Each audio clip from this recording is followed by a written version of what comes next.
Amina was standing in the middle of a room full of gold, and she was screaming. Not from joy, from something she could never unsee. Let's go back to the beginning. Amina was the most beautiful girl in the village of Kadara. High cheekbones, a smile that could stop rain. But beauty wasn't enough for her. No. From the time she was a little girl, Amina had one dream and one dream only. I will marry a rich man, the richest man anyone has ever seen. While other girls played in the dirt, Amina sat at the window, watching the women in fine wrappers ride past in big cars. While her friends talked about love, Amina talked about wealth. Love cannot pay school fees, she would say. Love cannot buy gold. Her father, Malam Yusuf, a quiet and wise farmer, saw this and worried deeply. Amina, he warned her one evening, not all that glitters is gold. A man's wealth should not be the reason you give him your heart. Amina would just laugh. Baba, you're too old-fashioned. Then one dry season evening, a long black car rolled into Kadara. Out stepped a man named Chief Obiora. He was old, easily 60, maybe more. His fingers dripped with rings. His shoes were the kind you couldn't find in any market within 5 states. He smelled of expensive cologne and something else, something Amina couldn't name, something almost too sweet, like rotting flowers. But Amina didn't notice that part. She only saw the car, the rings, the shoes. Her heart jumped. Him. That is my husband. Chief Obiora noticed Amina too. Within days, he was sending gifts to her family's compound. Bags of rice, envelopes of cash, cloth from abroad. Her mother, Mama Amina, clapped her hands with joy. This is the blessing we have been praying for, her mother sang. But Malam Yusuf refused to be moved. There is something wrong with that man, he said quietly. His money has a smell I do not trust. He forbade Amina from seeing Chief Obiora. He locked the compound gate at night. He watched her like a hawk. But Amina was desperate, and desperate people find a way. Behind her father's back, with only her mother as a witness, Amina married Chief Obiora in a quiet ceremony one Saturday morning. By Sunday night, she was gone, moved into his massive mansion in the city. When Malam Yusuf found out, he sat down on the floor of his compound and wept like a child. God protect her, he whispered, because I cannot. The mansion was enormous, 30 rooms, a swimming pool, marble floors so shiny Amina could see her reflection walking, servants who called her Madam and jumped at her every word. Amina was living the dream she had imagined since childhood. She posted photos. She bought new clothes every week. She sent money to her mother and bragged to every girl she grew up with. See me now, I told you.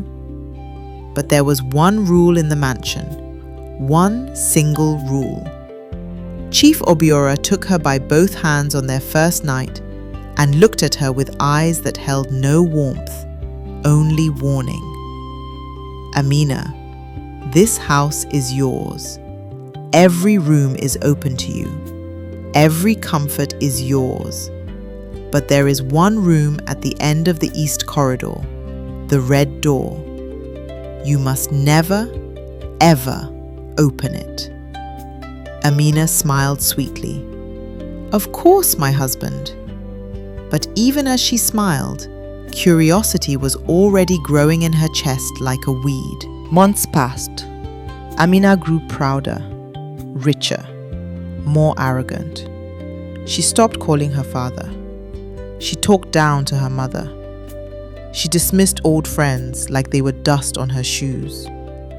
Only her little niece, Hawa, her sister's daughter, a bright-eyed girl of 12, still came to visit.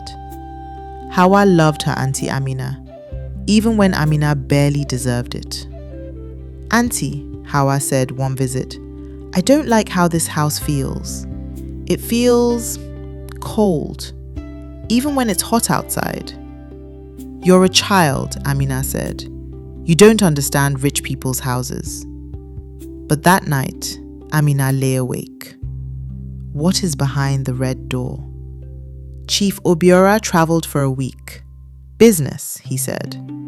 On the third night alone, Amina walked the east corridor. Her heart pounded. Her footsteps echoed. The red door stood at the end of the hall, humming quietly, almost like it was breathing. "I am the woman of this house," she told herself. "There are no secrets from me." She turned the handle. The door swung open. And what she saw inside? No furniture, no treasure, no gold. Only walls covered floor to ceiling with photographs. Names, faces, men, women, children. Each photo had a date written beneath it. Some dates were old, some were recent. And in the center of the room, on a black altar, was a mirror. She walked toward it slowly. She looked into it. The mirror showed her reflection, but her reflection smiled when she didn't. Then it spoke. "Welcome, Amina. We have been waiting for you." The scream that left Amina's mouth that night woke every servant in the house. They found her on the floor, eyes wide open, laughing and crying at the same time. By morning, she did not know her own name. Little Hawa came to visit and found chaos. Madame Amina was being held in her bedroom, talking to the walls, calling out names of people nobody knew.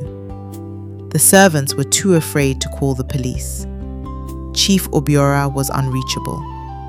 But Hawa, 12 years old and braver than she looked, did not run. She walked straight to Malam Yusuf, the grandfather she barely knew, the man Amina had abandoned, and told him everything. Malam Yusuf arrived that same evening with a cleric, an old and trusted man of God. When they entered the mansion, the cleric stopped at the door and said simply, "This house is not a home, it is a trap." They found the red room.